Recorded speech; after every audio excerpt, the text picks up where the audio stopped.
Sir, my name is Josh and I'm calling you from US Healthcare. How you doing? Yeah, hi. My name is John. I'm calling you from US Truck Care. Am I talking with John Bell? How are you doing today? Am I talking with Yeah, hi. John My name Bell? is John. How are you doing today?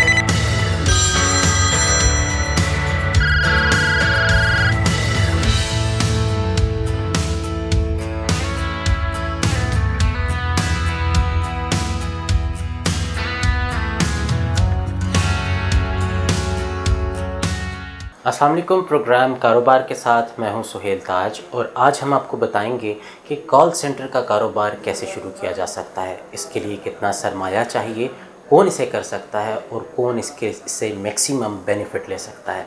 आज हमारे साथ मौजूद हैं सैयद मुमताज़ हसन जैदी साहब, call centre MC के honour हैं, CEO हैं। ये आज हमें बताएंगे कि कॉल सेंटर बेसिकली क्या होता है, कैसे काम किया जा सकता है और कॉल सेंटर को कैसे शुरू किया जाएगा।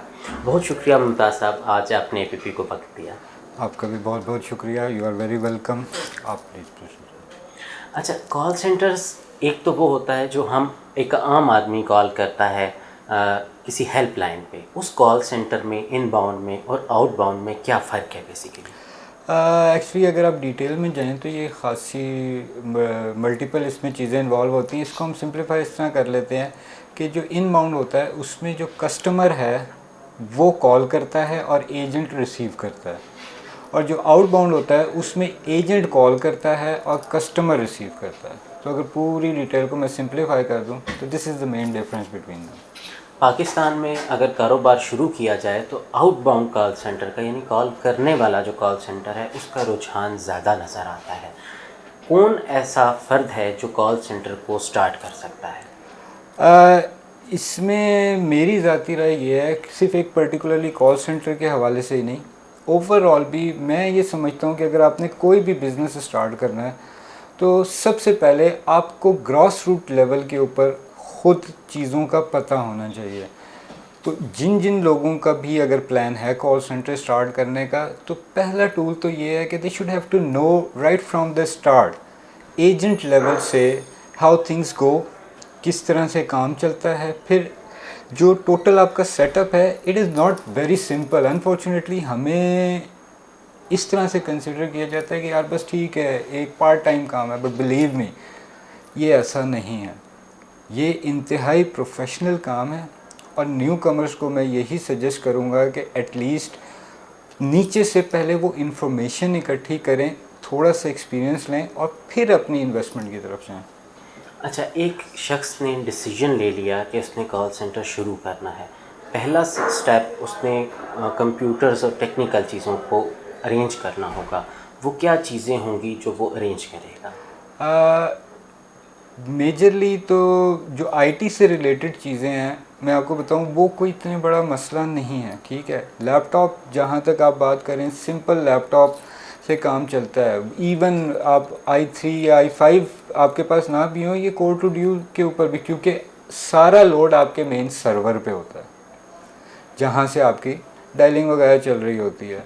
और सर्वर्स भी अब वर्चुअल हैं जो कि आपको ऑन पेमेंट मिल जाते हैं। तो जो इसमें इंफ्रास्ट्रक्चर डेवलपमेंट के ऊपर कोई इतना ज़्यादा खर्चा नहीं है और वो कोई इतना बड़ा प्रॉब्लम भी नहीं है। अच्छा, कुछ लोग ये सोच रहे होंगे कि आपने जब कॉल मिलानी है तो वो लॉन्ग डिस्टेंस कॉल तो बड़ी महंगी पड़ती होगी, पाकिस्तान में बैठ के आप कॉल कैसे करेंगे? ये लॉन्ग डिस्टेंस की कॉल्स कैसे ख़रीदी जाती हैं? इसके लिए जो टेक्निकल वर्ड यूज़ होता है वो हम कहते हैं VoIP, VOIP। VOIP stands for voice over internet protocol. वो होता ये है कि हम यहाँ से इंटरनेट के थ्रू कॉल जनरेट करते हैं जो कि लैंडलाइन के ऊपर फॉल करती है। यूएस में, हम लोगों के यहाँ पाकिस्तान में गेटवेज वगैरह जो हैं वो तो बैन है, बट जो वॉइप है वो अलाउड है, लीगल है, PSC भी इसको ओन करता है, बट वी हैव टू पे इन डॉलर्स फॉर दैट। क्योंकि वहाँ पे जो भी गेटवे लगा हुआ है जो रिसीवर एंड पे है, जो कि कन्वर्ट करेगा इंटरनेट टू लैंडलाइन, ठीक है, वो हमें पर से मिनट, उसमें डिफरेंट पैकेजेस हैं कि जो आपका भी वॉइप प्रोवाइडर है वो आपसे उसकी क्या डील होती है। तो that can start per 3 seconds and that can be charge per minute as well. तो वो कॉस्ट जो है वो कॉस्ट हैवी है कंपैरेटिवली, लेकिन यस, लैंडलाइन टू लैंडलाइन जो कॉस्ट है वो तो बहुत ही ज़्यादा, वैसे नहीं है। आपने कॉल की, क्या बेचेंगे, क्या सर्विसेज होंगी जिससे मुनाफा मिलेगा? ये सबसे इम्पोर्टेंट पार्ट है। जैसे आपने स्टार्ट में मेरे से पूछा कि एक नया जो भी इंसान है जो ये काम करना चाह रहा है, बिज़नेस डेवलपमेंट, जो टेक्निकल वर्ड है, business development is the most important thing. आपका इंफ्रास्ट्रक्चर लगाना वो मसला नहीं है, एज़ हमारा मोड ऑफ एजुकेशन भी 90% इंग्लिश है, specially cities like Islamabad, Rawalpindi. English communication वाले बच्चे मिल जाते हैं, ठीक है। थोड़ी बहुत आपको नो हाउ है, प्रोडक्ट के हिसाब से आप उनकी ट्रेनिंग वगैरह भी कर लेते हैं। मसला असल में ये आता है कि आपने बेचना है, क्या बेचना है, दैट इज़ द प्रॉब्लम। उसके लिए यू नीड टू हैव एक a certain company in US जिसके साथ आप बड़े प्रॉपर प्रोफेशनल तरीके से आप उनको अप्रोच करें, उनसे टर्म्स एंड कंडीशंस डिफ़ाइन हो। एक्चुअली हम लोग यहाँ बैठ के प्रोडक्ट नहीं, हम अपनी मार्केटिंग सर्विस बेच रहे हैं। तो ऑब्वियसली पहले तो आपने ये डिसाइड करना है कि कौन सी फील्ड को आपने अप्रोच करना है। अब मैं अगर अपनी बात करूं तो मैं मेजरली सोलर्स पे काम कर रहा हूँ, रेजिडेंशियल सोलर्स। मैं करता ये हूँ कि जो डिफरेंट सोलर कंपनीज़ हैं उनको प्रॉपर अप्रोच करके हम प्रपोजल देते हैं कि this is what we will be doing for you. क्या करेंगे हम जनरल पब्लिक को कॉल करेंगे, उनको जो भी सोलर कंपनी की रिक्वायरमेंट्स हैं, क्वालिफ़िकेशन क्राइटेरिया से लेके जो जो बेनिफिट्स वो ऑफ़र कर रहे हैं, हम 1-on-1 कम्युनिकेशन में ओवर द फ़ोन उनको बताएंगे कि this is what we have and these are the benefits that you will be getting from our company. यानी सोलर सिस्टम को टेली मार्केट करेंगे। एग्जैक्टली, ठीक हो गया। ठीक है। और वो हम एक इंटरेस्टेड कस्टमर हम अपने वेंडर को प्रोवाइड करते हैं कि ऑलराइट दिस इज़ XYZ, हमने इससे ऑलरेडी बात कर ली है, ये विलिंग है, now onwards take care of it. और उसके बाद जो भी बेनिफिट होगा इन टर्म्स ऑफ मनी वो डिपेंडिंग अपॉन द सिनेरियो वो शेयर होता है। बिल्कुल आसान और सादा अल्फाज में ये मैंने कोशिश की कि हर चीज़ को कवर करूं। अब मसला यहाँ पे आता है कि आप इन हाउस पाकिस्तान में तो सारे अरेंजमेंट कर लेते हैं, यूएस में कंपनीज़ को अप्रोच करने के लिए एक सर्टेन प्रोटोकॉल आपको फॉलो करना पड़ता है। इवन पाकिस्तान के अंदर भी बैकएंड पे भी मल्टीपल चैनल्स हैं which includes right from FBR and that goes to PTA। The point is कि it is not that simple जैसा कि लोग इसको समझते हैं। अच्छा, कुछ लोगों की कोशिश होती है कि वो यूएस के बजाय किसी लोकल एजेंट ब्रोकर से रब्ता करें और उनसे कैंपेन हासिल कर लें। इस बारे में आपका क्या ख्याल है? देखें, अच्छे बुरे लोग हर जगह होते हैं। फ़र्क सिर्फ इतना सा है कि जो भी अभी तक मैं पर्सनली अगर मैं आपको अपना बताऊं तो मैं ब्रोकर्स के साथ काम नहीं करता। नंबर 1 तो ये है कि अगर लेट्स सपोज एक सर्टन रेट एक कंपनी ऑफ़र कर रही है तो ऑब्वियसली उसका रेवेन्यू कम हो जाएगा क्योंकि बीच में ब्रोकर का भी हिस्सा होगा। I have no problems with that, to be very honest. The problem is कि we can not keep a track of the broker. 90% ऐसा होता है और जो सेंटर्स के साथ होता आ रहा है, काम करते करते अब नियत अल्लाह जानता है, ब्रोकर को ट्रैक नहीं किया जा सकता। और आप अगर प्रॉपर किसी कंपनी के साथ काम कर रहे हैं तो कंपनी इतनी आसानी से रेवेन्यू के हवाले से या कॉन्ट्रैक्ट के हवाले से वो इतनी आसानी से गायब नहीं हो सकती। तो मुझे ये लगता है कि ब्रोकर वाला काम बहुत ही इनसिक्योर है rather than going to the direct company. But yes, direct company के फिर प्रोटोकॉल्स भी difficult. Local broker for example, अगर आप हैं और कोई आपसे रब्ता करना चाहता है कि MG कम्युनिकेशन अगर कोई काम कर रही है, अपना प्रॉफिट भी रखें और साथ हमें भी चलाएं, तो क्या ये सिक्योर होगा? Again depending upon the person. मतलब मैं अपनी तो बात कर सकता हूँ बट मैं अपने आप में तो मैं यही कहूँगा कि हाँ जी मैं बहुत अच्छा हूँ। तो डिपेंड करता है जिन लोगों ने मेरे साथ काम किया उनकी मेरे बारे में क्या राय है। बिल्कुल ठीक हो गया। तो ये ब्रोकर्स ऑब्वियसली बेताश हैं। फिर एक शॉर्टर वे आता है अनफॉर्चुनेटली हमारे पड़ोसी मुल्क में, क्योंकि बहुत बड़ा निज़ाम है तो 70-80% ब्रोकर्स तो वहाँ से बिलोंग करते हैं। अब even with in Pakistan obviously अगर आप मेरे साथ काम करते हैं या मैं आपके साथ काम करता हूँ, आप मेरा ट्रैक भी रख सकते हैं, आप पर्सनली मेरे से आके मिल भी सकते हैं। डजंट मैटर मैं इस्लामाबाद में बैठा हूँ, आप कराची में हैं, मुझे कराची जाने में कितनी देर लगी, मैं आपसे मिल सकता हूँ। बट जो ब्रोकर्स आपके पड़ोसी मुल्क में बैठे हुए हैं या इवन फ़िलीपींस में बैठे हुए हैं you can not do anything. और आपको नीयत का किसी की नहीं पता। क्यों? If I want to get rid of you, let's suppose आप एक सेंटर हैं और किसी और कंट्री में और मैं ब्रोकर हूँ, मैंने आपको सिर्फ स्काइप पे ब्लॉक करना है, दैट्स इट। और कुछ नहीं हो सकता। अपार्ट फ्रॉम दैट आप कुछ नहीं कर सकते। बिल्कुल ठीक है। अच्छा मुमताज़ साहब, सब सेटअप लग गया, कॉलिंग के लिए नंबर कहाँ से आएंगे?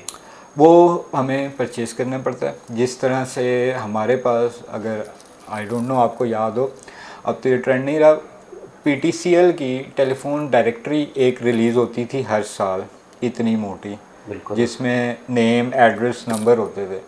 Same is the case with US। हर साल वहाँ से एक टेलीफोन डायरेक्टरी इशू होती है, तो वो हम परचेज़ करते हैं वहाँ से और फिर उसमें से हम डेटा निकालते हैं। ऑब्वियसली अब वो निज़ाम नहीं है कि वो इतनी मोटी बुक है, वो सॉफ्ट फॉर्म में होती है, बट वो समवेयर अराउंड $2000 चार्ज करते हैं उसका। तो उसके ऊपर हमें डायरेक्टरी मिल जाती है with name, number and address. ठीक है। अच्छा अब मेन बात पे आते हैं, कितना खर्चा होगा कॉल सेंटर को स्टैब्लिश करने में? मैन पावर को छोड़ के हम इक्विपमेंट की बात कर रहे हैं। इक्विपमेंट अगर आप इंस्टॉलेशन वगैरह के ऊपर जाते हैं स्टार्ट ऑफ के लिए, तो that would be somewhere around 1 million आज की डेट में, जिसके अंदर आप बहुत बेहतरीन साफ़ सुथरा सेटअप लगा सकते हैं। बहुत बड़ा नहीं, बट तकरीबन 15 एजेंट्स, ठीक है, along with the support staff, और अच्छा इक्विपमेंट। इसमें एक चीज़ मैं इंक्लूड नहीं कर रहा क्योंकि वो डिपेंड करता है जो आपकी लोकेशन है, क्योंकि रेंट और ये सारा कुछ जो है वो वेरी करेगा। बट आपके पास अगर 1 मिलियन है तो आप एक ठीक सेटअप स्टार्ट कर सकते हैं। ठीक है। मैन पावर कितनी होनी चाहिए स्टार्टअप के लिए? स्टार्टअप के लिए कम से कम 12 से 15। रीज़न बिहाइंड दैट इज़ के यहाँ पे हम लोग ऑटोमेटिक डायलर यूज़ करते हैं, मैनुअल डायलिंग नहीं होती। तो ये भी लोगों को बात क्लियर नहीं होती। 2-3 मैंने बहुत सारे लोगों को देखा है क्योंकि स्ट्रगल सिर्फ इस वजह से करेंगे, 3 से 4 बंदे उन्होंने हायर किए और उन्होंने बिठा लिया। और वो एक कंप्लीट सिस्टम है। जो ऑटोमेटिक डायलर है वो करता ये है कि वो बैक एंड के ऊपर कॉल्स डायल कर रहा होता है। इससे प्रिडिक्टिव डायलर प्रिडिक्टिव, जी, सिंपल वर्ड्स में जो है वो ऑटो डायलर यहाँ यूज़ होता है, एक्चुअली उसका नाम प्रिडिक्टिव डायलर ही है। वो करता ही है कि वो बैक एंड पे कॉल्स डायल कर रहा होता है। As soon as someone picks up the phone, वो अवेलेबल एजेंट को कॉल थ्रो कर देता है। उसका मसला ये होता है कि वो अगर एजेंट कम बैठे हैं तो पीछे वो स्लो हो जाता है, क्योंकि उसको भी एक सर्टन एमओ चाहिए परफॉर्म करने के लिए। तो वो 10 एजेंट से कम के ऊपर तो उसकी परफॉर्मेंस जिस 30% रह जाती है, और एज अ रिज़ल्ट ये होता है कि कॉल्स में डिले आते हैं। ठीक है, इकट्ठी कॉल्स आई हैं तो 5 बंदे बच्चे अगर लॉगिन है, पता लगा कि 5 कॉल पे हैं और 6-7 क्यू में लगी हुई हैं, और उसके बाद सारी ड्रॉप हो गई। फिर अगले 2 मिनट 3 मिनट वो बिल्कुल ही फ्री बैठे हैं, क्योंकि वो फिर ज़ीरो से दोबारा स्टार्ट करेगा। 10 से 15 एजेंट में होता ये है कि वो एक सर्टन लेवल के ऊपर फ्लो मेंटेन रखता है कि जैसे ही एजेंट ने कॉल क्लोज़ की। और एजेंट्स को भी हैज़ार्ड से बचत हो जाती है कि वो बार बार मैनुअली डायल नहीं कर रहे और वो तंग नहीं हो रहे। एग्जैक्टली। अच्छा मुमताज़ साहब, लाइसेंसिंग अथॉरिटी कौन है, कौन अलाउ करेगा कॉल सेंटर आप स्टार्ट कर सकते हैं या अपनी मर्जी से स्टार्ट हो जाएगा? नहीं, ऐसा नहीं है। Pakistan software export board, PSCB, और इन्होंने तो अब फाइनली बड़ा अच्छा एक इनिशिएटिव लिया है कि मतलब मैं आपको सच्ची बात बताऊंगा, PSCB का जितना एक रोल रहा है उस पर हो सकता है मुझे क्वेश्चन मार्क्स हैं, but they have been very supportive, one thing. और अब तो उन्होंने सारा ऑनलाइन कर दिया हुआ, तमाम डॉक्यूमेंटेशन आप PSCB की वेबसाइट पे जाएं, वहाँ पे एक फॉर्म फिल करें, उनकी एक सर्टन फ़ी है, आपने वो पे करनी है, और वो प्रोसेस है आपका 3 से 4 दिन में अप्रूवल का। वो आपने ऑब्वियसली उनको चीज़ें प्रोवाइड करनी है, फिर वो विज़िट करेंगे and you will get the licence for 1 year, और इसको हर साल आपने रिन्यू करवाना है। उसकी फ़ीस क्या होगी? अब फीस में मैं थोड़ा सा कंफ्यूज हूँ, but that is 20,000 per year depending upon, और उसमें भी अब डिफरेंट इन्होंने बैजेस कर दिए हैं कि जो स्टार्टर्स हैं, अब ये अच्छी बात है कि जो न्यू कमर्स हैं उनकी फ़ीस कम है। ठीक है। और जो रिन्यूअल वाली है उसकी ज़्यादा है। वो पीएससीबी की साइड जाहिर है जो हाँ अर्न कर रहा है वो that is a good thing ना, मतलब जो नया बंदा है वो ऑलरेडी पैसे इन्वेस्ट कर रहा है, तो ये इंकरेजमेंट के उसमें आता है कि this is good.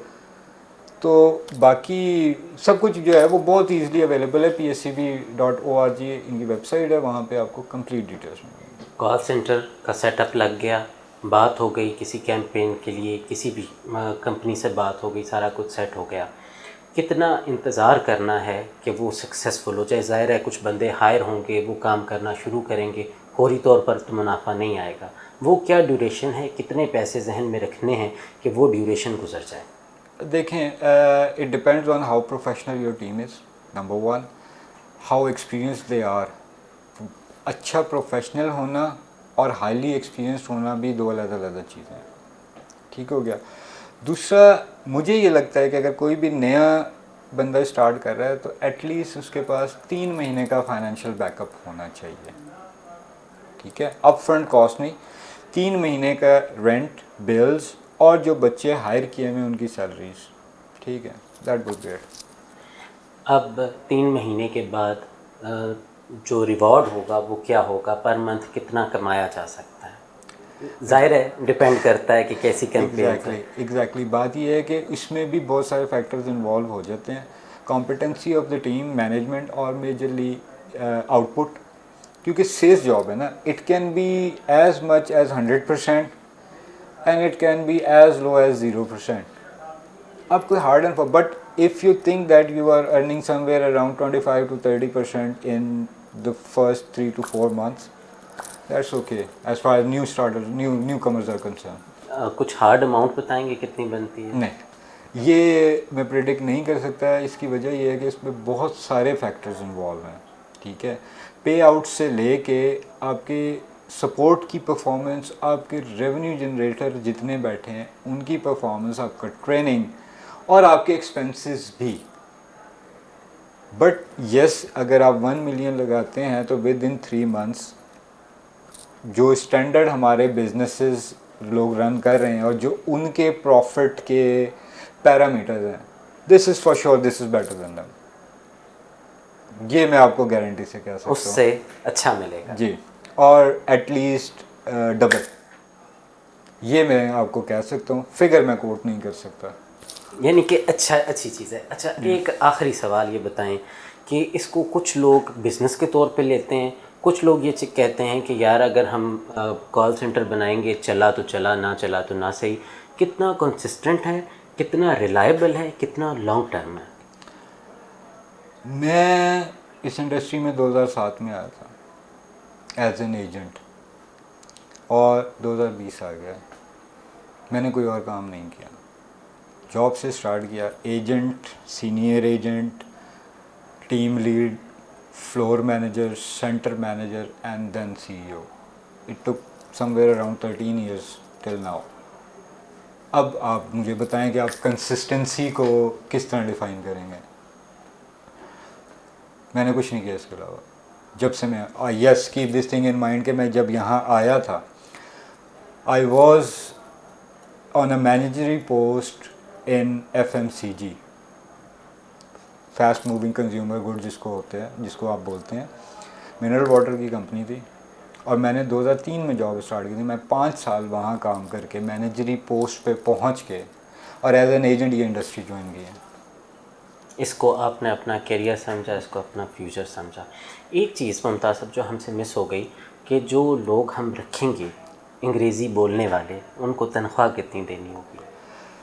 Again depending upon के आपकी कैंपेन क्या, ये बहुत मैटर करता है। देखिए ना, आप अगर BMW का शोरूम खोल रहे हैं तो आपकी एक सेल करोड़ों में होगी, और आपने अगर 70cc बाइक का शोरूम खोला है तो आपकी एक सेल कितने की होगी? 30,000, 40,000। और जो आपको सेल्स एग्जीक्यूटिव या जो कॉम्पिटेंसी, जो पोटेंशियल, जो लेवल BMW के सेल्स पर्सन के लिए चाहिए है, उसके लिए तो नहीं चाहिए। तो ये सारी चीज़ें मैटर करती हैं कि but exactly what campaign you guys are going to start. बिल्कुल ठीक है। यानी दुकान किस चीज़ की खोल रहे हैं? एग्जैक्टली मतलब देखिए ना, मल्टीपल बिजनेसेस हैं, ठीक है, डिफरेंट चीज़ें हैं, डिफरेंट प्रोडक्ट्स हैं, सबके डिफरेंट रेट्स हैं, उन्हीं के डिफरेंट लेवल्स भी हैं if it comes to sales team and all that. बहुत शुक्रिया आपका। आज हमने आपको बताया कि कॉल सेंटर को कैसे स्टार्ट किया जाए, कैसे इस्टेब्लिश किया जाए, कैसे उससे अर्न किया जाए और सबसे बढ़कर रिस्क फैक्टर क्या होते हैं। मुमताज़ साहब ने बताया कि नॉर्मल जो आपका बिज़नेस है उससे आप अगर कहीं इन्वेस्टमेंट करते हैं तो उससे 2 गुना 3 गुना ज़्यादा कमा सकते हैं, मगर you have to be consistent. आज के लिए इतना ही। सुहेल ताज को दीजिए इजाज़त। अल्लाह ने के बाद।